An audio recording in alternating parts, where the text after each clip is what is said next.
So we now know what Israel's plans are for Gaza after this war is over, which has been a major criticism levied against Israel since this all kicked off on October 7th. What next? If you achieve the lofty goals of the elimination of Hamas and returning all of the hostages, then what? Well, now we have an idea, according to a statement put out by Prime Minister Netanyahu yesterday, talking about what the day after looks like in Gaza. It's a lot to get into, so I'm glad you're here. I'm recording this at 8:30 a.m. Central on Friday, February 23rd, 2024. Netanyahu broke this out into three segments that we'll run through. We have the near term, immediate term, and long term. He says in the immediate time frame, the IDF will continue the war until its goals are achieved. The destruction of the military capabilities and governmental infrastructure of Hamas and the Islamic Jihad. The return of the abducted and the prevention of a threat from the Gaza Strip over time. That hasn't really changed at all. I'm sure we can go back to October 7th and look at the exact statements that came out following that attack into Israeli territory. And there might be minor shifts, but overall, that core stance, the core mission of this war has not changed. The elimination of Hamas's military and governmental capabilities and the return of the hostages. So short term continues to be a goal of the IDF. A lot of the changes and kind of new pieces here are in the interim and long-term visions. So according to Netanyahu, he breaks out the interim goals into the security and the civil level. On the security level, he says Israel will maintain operational freedom of action in the entire Gaza Strip without a time limit for the purpose of preventing the renewal of terrorism and thwarting threats from Gaza. The security zone established in the Gaza Strip and the territory bordering Israel will exist as long as there is a security need for it. Indefinite. And you're going to see this a couple times throughout Netanyahu's statement.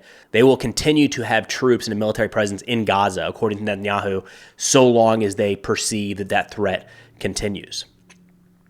Turning down south, he says Israel will maintain a, quote, southern closure on the Gaza-Egypt border in order to prevent the re-intensification of terrorist elements in the Gaza Strip. The southern fence will operate as far as possible in cooperation with Egypt and with the assistance of the United States, and will be based on measures to prevent smuggling from Egypt, both underground and above ground, including at the Rafah crossing. I imagine there's some communication going on between the United States, Egypt, and Israel about what this might look like. I'm going to hope that this plan is not just thrown out there without any coordination there, but this is the one aspect. There's another one later here where Israel is going to be relying on other parties to implement their long-term vision for Gaza.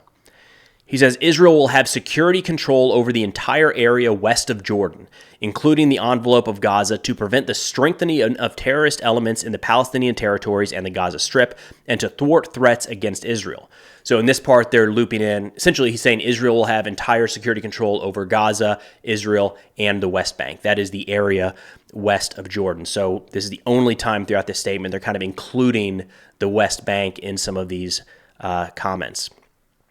He says there will be a complete demilitarization in the Gaza Strip of any military capacity beyond what is required for the needs of maintaining public order. The responsibility for realizing this goal and overseeing its existence in the foreseeable future is given to Israel. Good. I think there's been a lot of talk, and we're going to get more into this in a second. Some of these aspects are kind of being pointed at other countries and other organizations around the world. This one, what Netanyahu is saying, is the responsibility for security in the Gaza Strip, in fact, for all of Israel, falls to Israel. It's an important aspect there. Then turning to the civil level, Netanyahu says as much as possible, the civil administration and responsibility for public order in the Gaza Strip will be based on local officials with administrative experience. That's a positive, I would say, overall, local citizens running the local authorities. He says these local entities will not be identified with countries or entities that support terrorism and will not receive payment from them.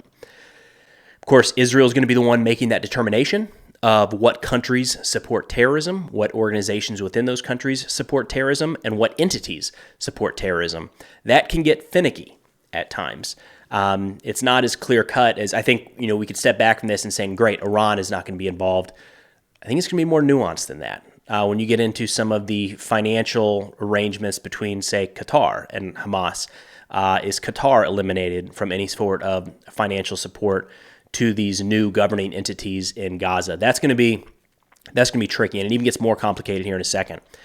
He talks about a comprehensive de-radicalization program will be promoted in all religious, educational, and welfare institutions in the Gaza Strip, as much as possible with the involvement and assistance of Arab countries that have experience in promoting de-radicalization in their territory. So a couple things. That is a tightrope to walk, this de-radicalization. We have a little bit of experience, and to kind of put it in context from things the United States has had to deal with, when much of the Islamic State fell in portions of eastern Syria and western Iraq a couple of years ago. Now, the Islamic State still exists, but there were a lot of children who had come up in that organization and had really been, in a sense, radicalized. All they knew for 3, 4, 5, 6 years of their formative youth is Islamic State ideology. And there was a major concern, what do we do with these kids, where this is what they've grown up in? And there was a major effort to try to figure out how to kind of bring them back from that, de-radicalize, if you will. However, that term can be thrown around in a lot of different ways and is very dangerous in a sense, right? For one person's de-radicalization can be another's indoctrination. So we'll have to see how that goes. I'm not confident at any point here that any Arab countries are willing to jump at this and provide that level of assistance, that direct oversight into Gaza. Again, we're starting to see some of this where Israel is putting the responsibility for some of these major changes on other countries. He says Israel will work to shut down UNRWA, whose operatives were involved in the October 7th massacre and whose schools taught terrorism and the destruction of Israel. Israel will work to end UNRWA activities in the Gaza Strip and replace them with responsible international aid agencies. So I think we probably saw this coming for a while. Not really a big surprise, should not be a big surprise. I would think that it would not be hyper controversial if they're able to find another international aid agency to fill that gap. One of the major challenges right now is there's been a lot of talk, the defunding, of course, of UNRWA, and the talk of removing them entirely is there's still a need for those services in Gaza.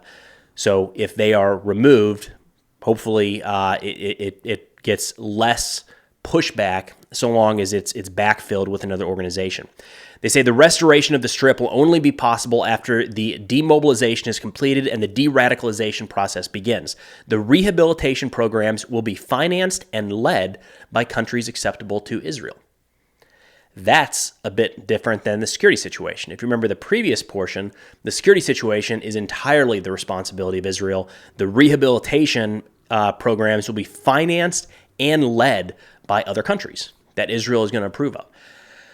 We'll see. I don't know how many countries are chomping at the bit to get in there and provide, it's one thing to say we're going to oversee it, like an organization like the United Nations, or maybe even the Arab League or a coalition, a new coalition of governments coming in to oversee some of these programs.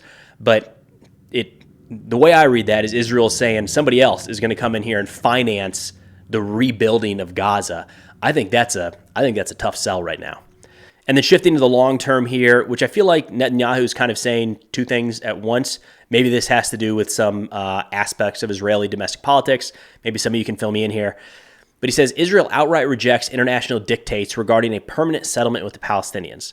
Such an arrangement will only be reached through direct negotiations between the parties without preconditions.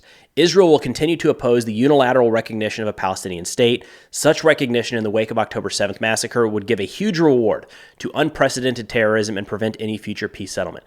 The way that I'm reading that is he's saying that Israel does not want anyone else to recognize a Palestinian state. That anything that has to do with a possible two-state solution in the future is technically still on the table, but will be done as a direct negotiation between Israel and the Palestinian people. That's how I kind of read that there, which is interesting because other times we hear Netanyahu talking about how two-state solution is not something he's headed towards at all. It seems like, if I'm reading this correctly, that door is still open. He's just saying it's not going to be pushed from the outside. It's going to be something we decide ourselves. But again, maybe there's some aspect of Israeli domestic politics you guys can fill me in with there. So that's what we got in terms of the day after proposal from Netanyahu at this point. It's very much Israel dictating the terms. Nobody else has put forward a plan for Gaza at this point, so it's kind of to be expected. Also, no real surprise that Israel says that they're going to maintain indefinitely security control over everything west of Jordan. Again, should have seen that coming. Didn't really expect to see Israel put forward a different solution there. I was a little bit surprised with the de-radicalization program, the idea of trying to get other countries to organize and run that. On the one hand, good. Ask other countries that have experience with that. Maybe it adds more legitimacy to it. Not sure. There's a lot of countries chomping at the bit, especially in the Arab world, to come in and do something that could be viewed as assisting Israel in any way, shape, or form. And then the asking of other nations, essentially Israel is going to select which countries are allowed to finance the restoration of the Gaza Strip. I don't know. I'm not sure that there's a lot of countries beating down the door right now wanting to get that heavily involved, while there's an ongoing security situation in Gaza. We'll see. Either way, I think it's a step in the right direction, that there's something on the table now as to what the plan for Gaza will look like after the war. Imagine this will be debated pretty heavily, and what ends up happening probably won't be exactly this, but it's a starting point for Israel, for the Palestinians, for Hamas, and for people around the world to look at. That's all I got for now. Of course, if interested in this or other national security subjects, be sure to check out our Substack, linked in the description below. We just put out an article today talking about the rise of violence in Ecuador and how narco trafficking has really destabilized that country pretty significantly. It's free. Again, linked in the description if interested. But thanks for watching, and I'll see y'all next time.